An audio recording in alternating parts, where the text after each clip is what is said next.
Amém. Um feliz sábado a todos.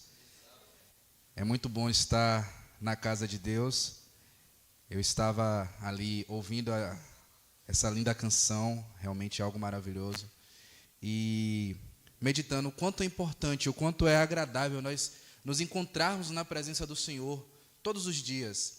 Mas nesse dia tão especial que para nós é um dia de festa, é um dia de celebração, porque nós cremos que Deus preparou um dia em especial para que nós pudéssemos render graças a Ele, louvá-lo pelos seus atos maravilhosos em nossas vidas.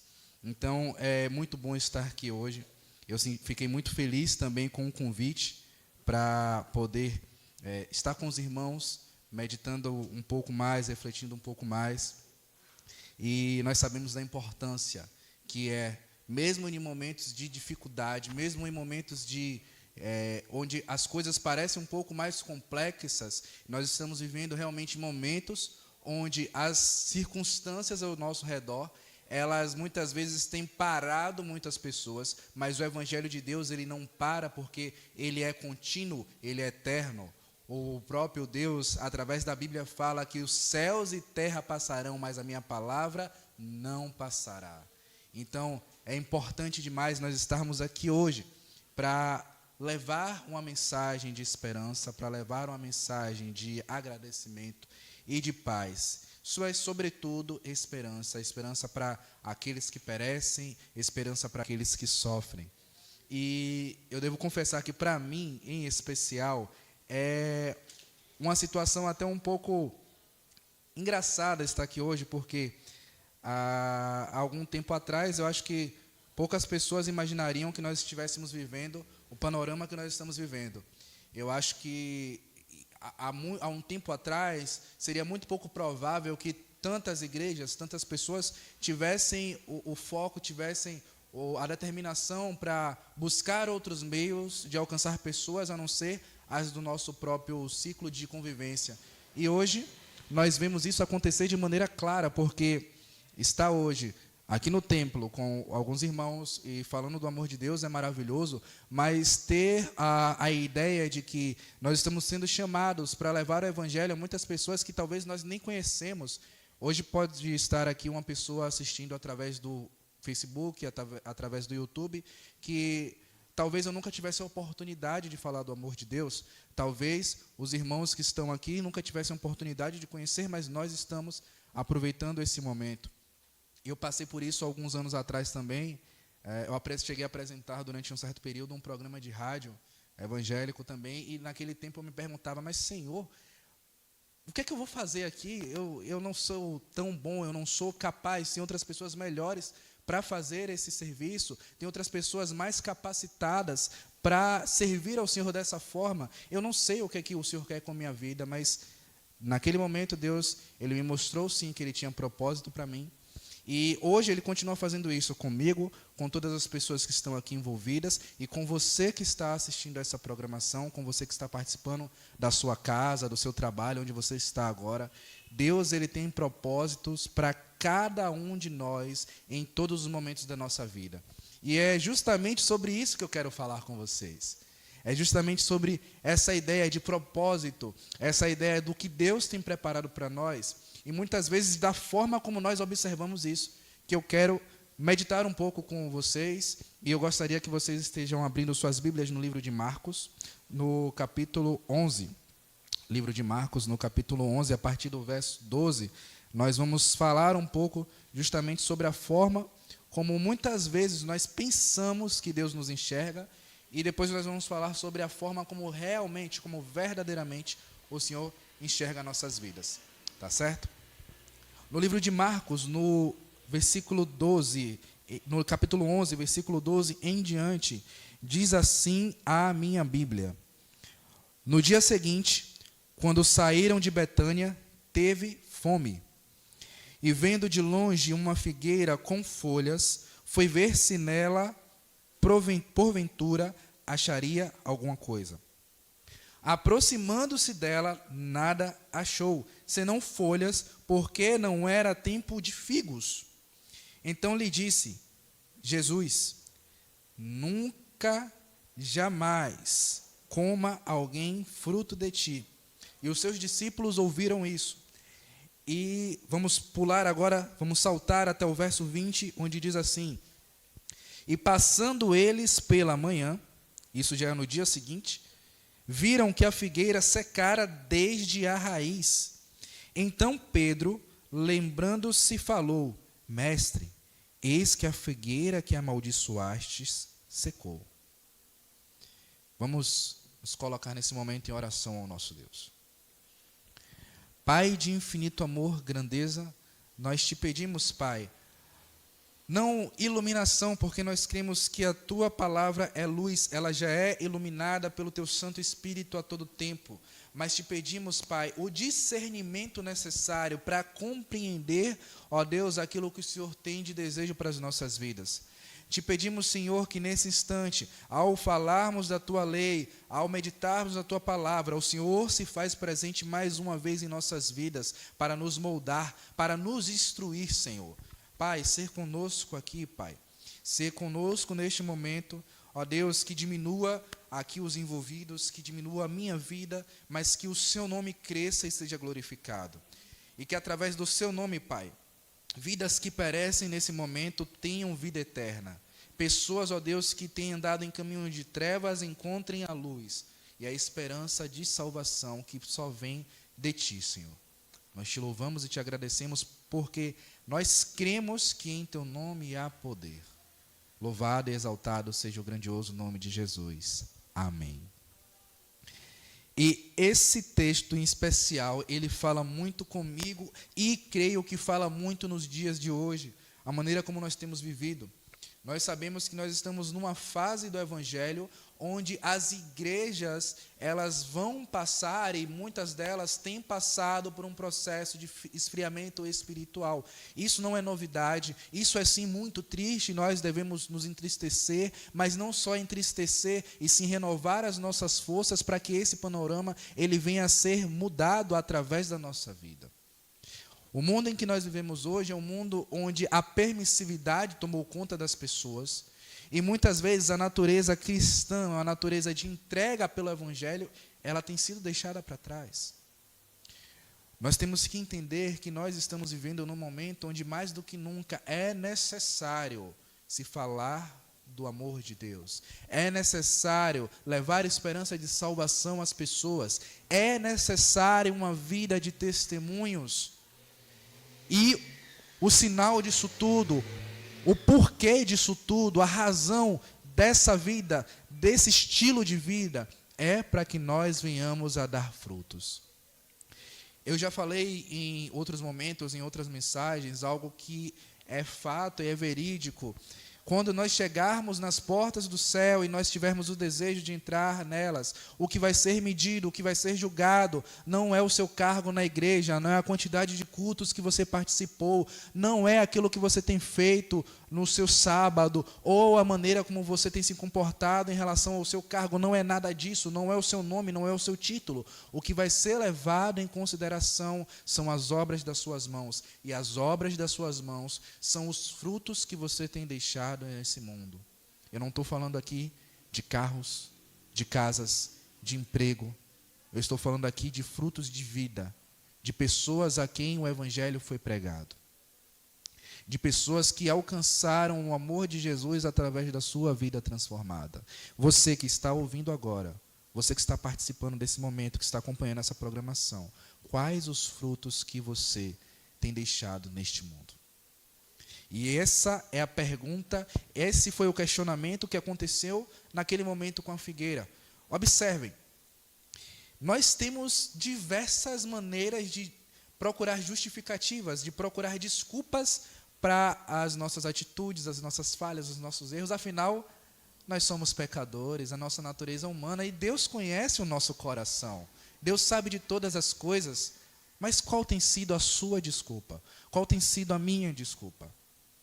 Eu quero pensar um pouco mais com os irmãos a respeito desse texto. E vocês vão concordar comigo que a desculpa que essa figueira tinha era a desculpa perfeita. Jesus, ele então tem fome, está caminhando ali com seus discípulos. Era o início da sua caminhada naquele dia. estamos preparando para sair de Betânia, e de repente Jesus passa por uma figueira e ele fala assim: poxa, eu tenho fome, eu quero algo que seja deleitoso, algo que seja proveitoso, e ali tem uma figueira, então vou ver se ela tem frutos. E aí imagina que situação, Jesus chega até aquela figueira ela não tem frutos, ela só tem folhas. Mas, vamos lá, a figueira ela poderia naquele momento contestar: Senhor, veja bem, olha só, o Senhor é Deus, o Senhor Filho de Deus, sabe de todas as coisas.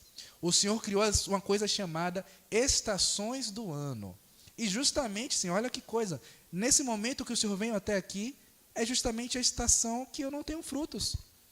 Eu não tenho nada para te dar, né, Senhor? O Senhor entende. Aí qual foi a resposta de Jesus? Então, desde já, jamais você produzirá frutos novamente. Mas a desculpa da figueira era perfeita. A justificativa dela era ideal. Ela foi criada por Deus. Ele sabia que aquele momento não era um momento bom. Talvez ela tivesse plantada num solo que nem fosse bom de verdade. Eu não sei se os irmãos sabem, mas pesquisando um pouco sobre o cultivo, o plantio das figueiras, a figueira, em qualquer lugar que você plantar, ela vai nascer. Você pode plantar ela onde for, ela vai nascer. O problema é que nem todo local que ela é plantada, ela vai frutificar. Porque a figueira ela precisa de um terreno específico para plantar, para frutificar. Então, talvez ela estivesse num local que não fosse o local ideal.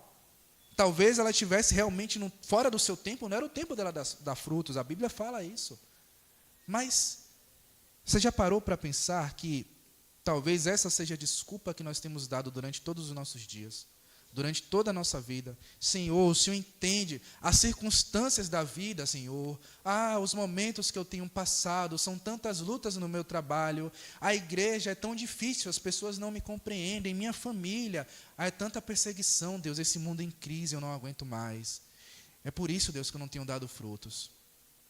Mas você já parou para pensar se fosse justamente nesse momento aqui em que você dá essas justificativas, que Jesus voltasse?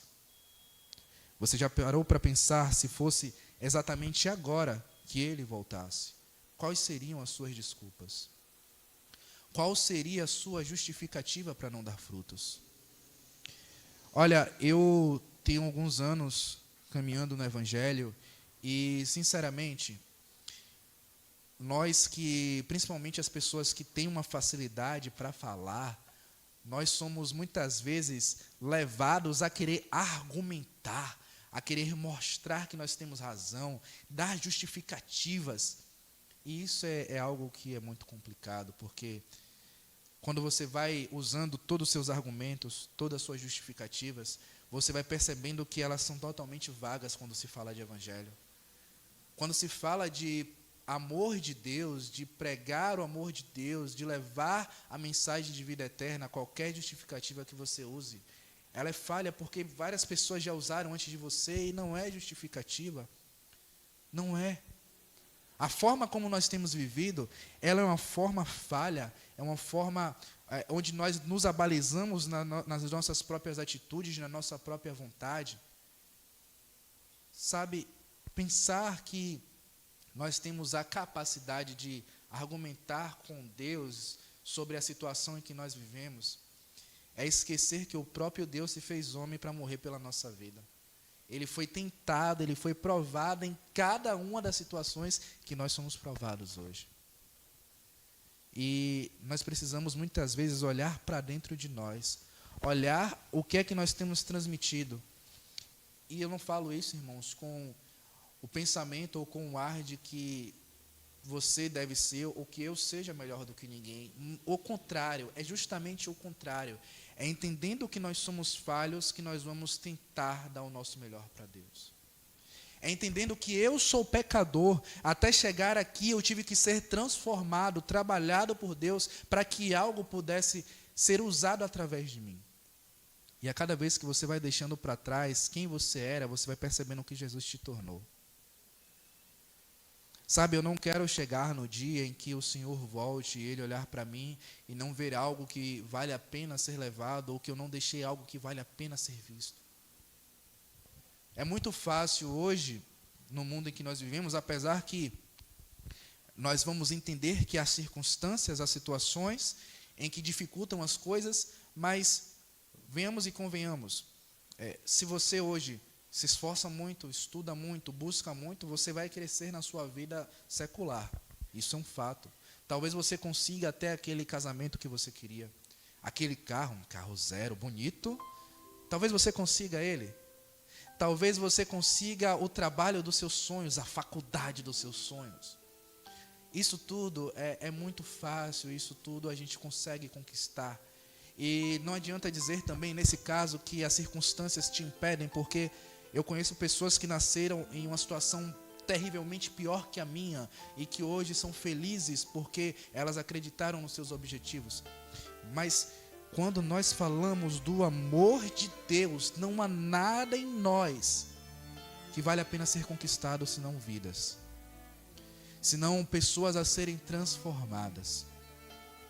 E nos últimos tempos, eu tenho entrado muitas vezes em juízo com Deus em relação às minhas atitudes.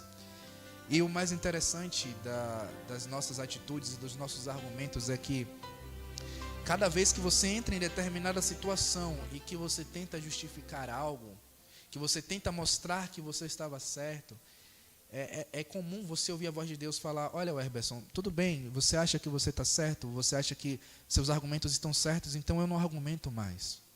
São os seus argumentos, não os meus. É a sua razão, não é a minha. O que será melhor, ser defendido por homens ou ser defendido por Deus? Ser defendido pela sua própria voz, pela sua própria força ou pelo próprio Deus? E muitas vezes nós temos falhado em relação a isso. Muitas vezes as nossas desculpas, elas são tão vazias, são tão carregadas de nada, que nós nos sentimos perdidos. E talvez hoje eu esteja falando justamente com uma pessoa que se sente perdida nesse momento. Eu estou falando aqui de pessoas que vivem o evangelho, que têm dado desculpa para não levar esse evangelho adiante, mas talvez eu esteja falando para uma pessoa que tem dado todas as justificativas para não servir a Deus ainda. Talvez a sua desculpa seja que a igreja é preconceituosa, mas quem é a igreja senão as pessoas? E se são pessoas que vão à igreja em busca de transformação, seria errado elas não serem pecadoras? As pessoas que estão aqui estão sendo transformadas dia após dia, então talvez o preconceito esteja em mim de não querer conviver com essas pessoas. Ah, mas o evangelho é pesado. Eu nunca disse que seria fácil, nem o próprio Jesus fez isso. Ele disse: tem de bom ânimo, porque no mundo terei provações, mas tem de bom ânimo, porque eu venci o mundo. Talvez os nossos argumentos sejam de que eu não quero servir nos tempos de hoje porque eu preciso aproveitar a minha juventude. O que é juventude para você? O que é aproveitar para você? É estar envolto em meio de pessoas que fingem ser suas amigas pelo aquilo que você pode dar? É estar perto de pessoas e de situações que vão te levar à morte? Qual a sua desculpa para não servir a Deus hoje? Qual a sua desculpa para não aceitar a Ele? Sabe, é cansativo ouvir certas justificativas. Aos que têm filhos devem entender mais ou menos o que eu estou falando. É os que não têm, mas que conhecem crianças pequenas. Eu tenho um irmão de 10 anos em casa. É a coisa mais maravilhosa do mundo, você ter criança. Porque você vê como você era quando você era pequeno. E a coisa mais irritante que tem quando você vai chamar uma criança a atenção, não é o erro que ela cometeu, porque é normal, nós erramos, nós falhamos. Até depois de adulto, nós falhamos. Eu sou falho. Mas o problema, quando você está chamando aquele filho, aquela criança a atenção, não é você falar: mas menino, por que você fez isso? E a criança falar: pai, me perdoa, eu pequei. Quando é assim é lindo, o coração enche de paz. Você desarma, você só quer abraçar e ensinar aquela criança. Mas quando você chega para uma criança: menino, você fez isso e tal, e ela começa a retrucar: mas por que aconteceu que o senhor e fulano? Você olha assim e fala: poxa, não era isso que eu queria ouvir. Eu não quero sua justificativa, eu quero a sua confissão. Quando nós vemos na palavra de Deus o Senhor falar: se confessarmos os nossos pecados, Ele é fiel e justo para perdoar os pecados e sarar a iniquidade. Ele não fala se você dê as suas justificativas. Ele não fala dê as suas desculpas. Ele fala confesse. Confesse os seus pecados, os seus erros. É isso que muitas vezes falta em nós. Falta um coração disposto a entregar aquilo que nós somos. Deus, Ele não espera de nós a melhor coisa do mundo. Ele vê a melhor coisa do mundo. E Ele transforma esse pecador, esse homem tão pequeno, em algo que vale a pena ser levado para os céus. É um processo de transformação. É um processo de mudança. E que não cabe a mim e a você fazer, apenas abrir o coração e permitir. Com o passar dos anos, eu fui aprendendo que vale a pena, irmão. De coração, vale a pena você assumir a culpa pelos seus próprios atos. Você falar, olha, eu errei, eu tive culpa, me perdoa. Me perdoa. Não foi porque eu quis, mas foi culpa minha, sim. Porque a cada momento que nós vamos fazendo isso, eu tive que fazer isso algumas vezes, principalmente em relação ao Evangelho. E que você busca ao Senhor, e você pode começar uma conversa com o Senhor fora da Bíblia, mas Ele te leva para ela. Sabe o texto mais lindo que você vai achar? Está no livro de Isaías, no capítulo 53, e diz: e Ele tomou sobre si a nossa culpa e levou a nossa iniquidade sobre Ele. O castigo que nos traz a paz estava sobre Ele, e pelas suas pisaduras nós somos sarados. Pensar que Cristo morreu na cruz, Ele não morreu para levar as suas desculpas, Ele levou a sua culpa, Ele levou o seu pecado. Como a irmã cantou aqui há poucos instantes, a notícia ruim é que não tem nada de bom em você, mas Cristo vê algo de bom. Ele vê aquilo que ninguém mais vê. Talvez aos olhos do mundo, há um tempo atrás, nós estivéssemos perdidos. Aos olhos humanos, hoje eu não deveria estar aqui. Eu venho de uma família que não é cristã, muito menos adventista. É uma família católica, amo meus familiares. Mas pela lógica deles, eu não estaria aqui hoje. Nunca me impediram, nem sequer um dia. Mas eu poderia usar isso como argumento. Eu não vou de encontro à minha família. Eu não vou de encontro àquilo que eu aprendi. Mas se nós não formos a favor daquilo que Deus nos ensina, nós não iremos a favor de quê? Se não buscarmos primeiramente a Ele, buscaremos aqui. Eu não sei qual tem sido as suas desculpas até hoje, mas eu sei que para Cristo nem a desculpa perfeita foi aceita. Nem a desculpa daquela figueira foi aceita. Cristo, Ele quer nos levar perante o tribunal dos céus, não mostrando a desculpa que nós demos durante toda a nossa vida em nossos pecados, mas mostrando nas suas marcas a culpa que Ele carregou por cada um deles. No céu vai ser algo muito maravilhoso, e o que eu acho mais interessante do céu em relação a Jesus Cristo é que vai ser muito fácil nós reconhecermos a pessoa de Cristo ali. Sabe por quê? Vai ser um local lindo, com muitas pessoas perfeitas, nós restaurados, com novos corpos, novas identidades, novas pessoas, novas criaturas, vai ser maravilhoso. E no céu, somente a pessoa de Cristo carregará marcas. Vai ser a única pessoa marcada pelo pecado lá. O pecado meu e seu que Ele levou para a eternidade. E nós vamos reconhecer Ele por causa disso. Porque a culpa que havia sobre nós foi levada ao madeiro pela morte de Cristo. E vai ser um lembrete para todo o universo, por toda a eternidade, que todo o erro, toda a culpa, todo o pecado foi pago pela morte de Jesus. Eu não sei até aqui hoje qual tem sido a sua justificativa para que você não se entregue mais ao Senhor, além daquilo que você tem feito, que você não se doe em totalidade para que frutifique. Eu não sei qual tem sido a desculpa que você tem dado para não aceitar esse Cristo como seu Salvador. Eu não sei qual a justificativa que você deu para que você não entrasse por essas portas, se rendesse aos pés de Cristo e descesse ao tanque batismal. Mas, irmão, amado, querido, amigo, nenhuma dessas desculpas vale a pena. A única coisa que vale a pena é a eternidade. Uma eternidade de paz em Cristo Jesus.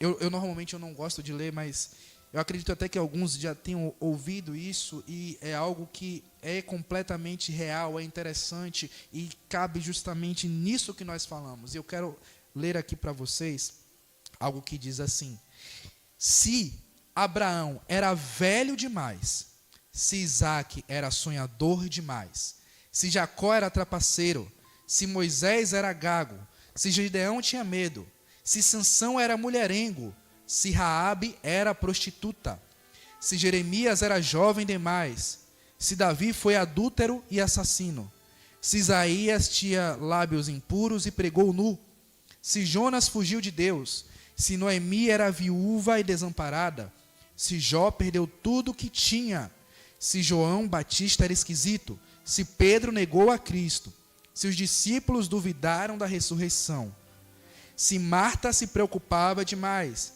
se Maria Madalena tinha sido possessa e prostituta, se a mulher samaritana tinha se divorciado muitas vezes, se Timóteo tinha doença, se Paulo tinha matado o crente, e se Lázaro já tinha morrido há 3 dias, qual é a desculpa que você tem para não servir a Deus hoje? Qual é a desculpa? Chega de justificativa. Chega de apresentar suas queixas da vida. A vida, irmãos, o mundo em que nós vivemos hoje não pertence a nós. A Bíblia diz que o mundo jaz do maligno. Você encontrará dificuldades, você encontrará dor, você encontrará sofrimento. Nós não mentimos sobre isso, mas você encontrará em todas essas situações um advogado fiel, um auxílio bem presente. Você encontrará a Jesus Cristo. Basta que você se renda a Ele. Basta que você aceite viver com esse Deus. Se você já é membro, já é batizado, já serve a Cristo, esforça-te mais. Deixe que os teus frutos falem por você. Se você ainda não aceitou a graça desse Deus Salvador, entregue-se a Ele. Nós não temos talvez a sua presença aqui hoje, mas coloca aí embaixo: eu aceito a Jesus, eu me entrego a Jesus. E pode ter certeza que o seu nome estará em nossas orações, e em breve a sua vida estará também nesse altar. Eu creio nisso. Se você deseja realmente deixar para trás as suas desculpas, entregar-se à mão desse advogado que é fiel, que é justo para nos perdoar e para levar sobre ele a nossa culpa, se diante do tribunal dos céus você deseja apresentar-se como alguém que foi comprado pelo amor de Jesus Cristo, entregue-se a Ele hoje. Medite na letra dessa canção que nós estaremos ouvindo agora, e que fala justamente sobre a necessidade de entregar sobre Deus a nossa culpa e apresentar-se a Ele transformado, sem dor, sem pesar.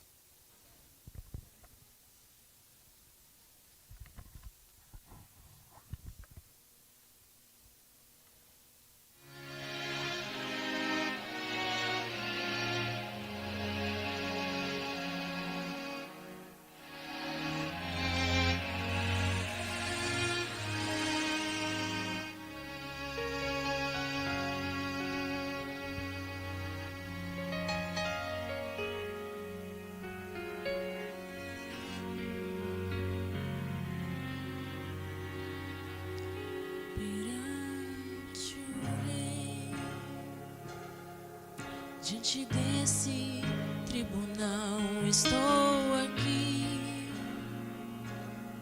para ser julgado, afinal culpado eu sou. Já não posso apelar e nem fugir. Agora eu tenho que enfrentar. Ouço a sentença do juiz. Ele me olha e me diz: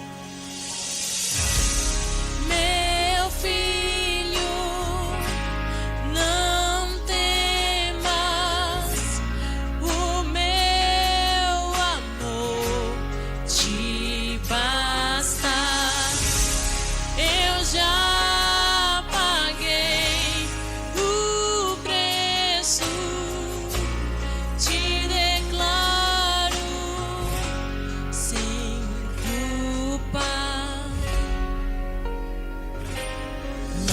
posso crer. É impossível compreender um amor assim, que condenado foi por mim e salvo eu fui. Quando ele se entregou, ao olhar para a cruz, eu começo a chorar. Ela era para mim. Eu penso então no que eu fiz, mas ele olha e me diz: meu filho, não temas, o meu amor te basta. Eu já paguei o preço, te declaro sem culpa. Eu caio de joelhos e oro. Eu quero agradecer, mas como mudou a minha vida te ouvir dizer: meu filho, não temas, eu já paguei. Meu filho, não temas, o meu amor te basta. Eu já paguei o preço, te declaro sem culpa. Eu já paguei o preço, te declaro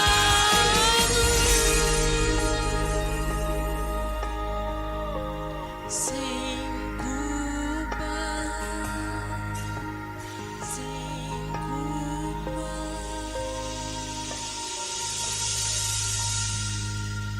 Deus seja louvado. Amém.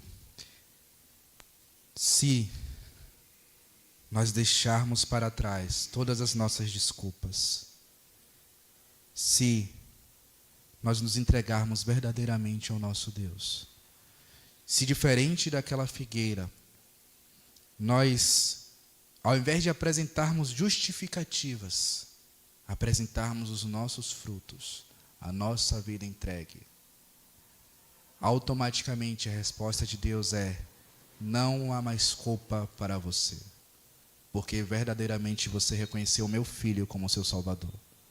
Verdadeiramente os seus pecados foram pagos. E diante do tribunal, você hoje é livre. Você hoje é inocente de todos os seus pecados. Vamos nos colocar em oração diante do nosso Deus nesse momento.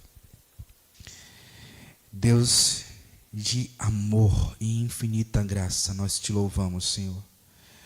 Nós te rendemos graças porque acreditamos que mais uma vez em nossas vidas hoje o Senhor se fez presente. Hoje o seu amor se manifesta em nosso coração e no coração de todos aqueles que ouvem, ó Deus, e confiam em tua palavra, Pai de amor. Nós louvamos a ti, Senhor. Te pedimos misericórdia, Senhor, pelas vezes onde nós falhamos contigo, mas principalmente pelas vezes onde nós escondemos os nossos erros, onde nós, ó Deus, ao invés de pedir o teu perdão e transformação, nós colocamos as nossas desculpas, a nossa vontade à frente daquilo que o Senhor tem preparado para nós. Tem misericórdia, Deus. Nesse momento, Senhor, recebe em adoração um coração contrito, um coração, ó Deus, transformado, que te adora, Senhor, ó Deus, e que tem como maior desejo, durante toda a eternidade, está nos céus, na presença do Deus Altíssimo, aquele que criou todo o universo.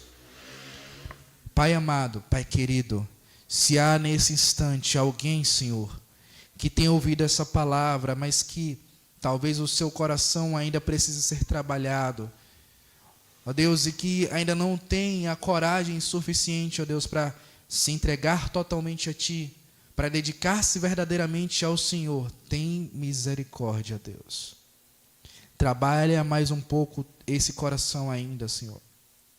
Nós cremos que já é chegada a hora em que o Senhor vem, mas ainda tem esperado a decisão daqueles filhos que precisam ouvir mais intensamente a sua voz. E isso é prova do teu amor e misericórdia por nós. Te pedimos, Senhor, que seja não só mais um dia, não só mais um sábado, mas um momento especial de transformação, um momento especial de salvação, porque o Deus eterno e todo-poderoso se faz presente em nossas vidas. Por isso louvamos a Ti, te rendemos graças, fazendo menção ao nome do Seu Filho amado, Jesus. Amém.